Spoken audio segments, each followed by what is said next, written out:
Meet Humpty Dumpty. She has been under a lot of stress and has exhausted all stress relief mechanisms. She's about to take her own life by having a great fall. This fate could have been avoided if she had a material scientist friend. What are you doing? What are you doing? I'm under so much stress. I think I'm about to crack. No, girl, that's the ultimate failure. But I'm under so much stress. I feel that failure is my last resort. All my stress keeps getting magnified by my internal flaws. Yeah, girl, you're right. Those pores are huge. Let me show you how your flaws are amplifying your sense of failure.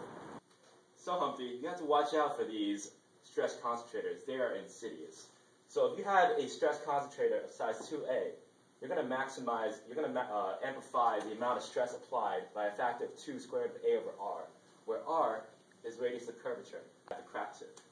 Now, let's take a look at Griffith's law. Griffith's theory of brittle fracture assumes that all materials have pre-existing flaws that will propagate at a specific stress or at a specific crack length. A surface is created if the crack grows, with a surface energy of gamma surface. This energy is balanced by the relieved stored elastic strain energy.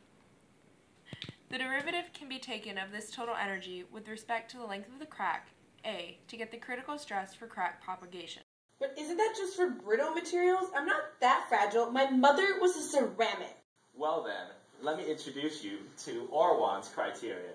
Orwan's fracture criterion accounts for all materials, so instead of 2 gamma, we use GC.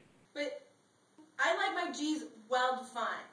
Crikey, mate. Let's look at Irwin's criterion. The Irwin criterion does not assume linear elasticity. Instead, there's K crit, the critical stress intensity factor.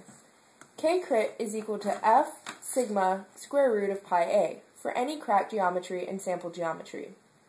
F is a function of the crack length, the sample width, and the sample thickness, and it also depends on whether the crack is surface or internal. Depending on the orientation of the applied stress in relation to the crack face, we can get different modes of crack failure. If the sample is too thin, it's almost impossible to get a single mode. I just feel like I don't know, I'm so stressed. Calm down, crazy, calm down. All this stress is going to wear you out over time. Let's look at fatigue now.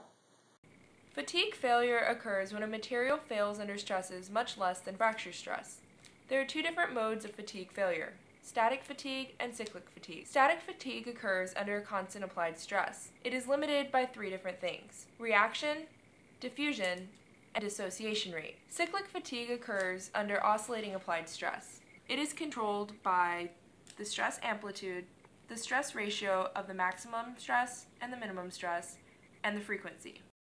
Here, Humpty, I'm going to help relieve your stress. What are we gonna do? Don't worry about it.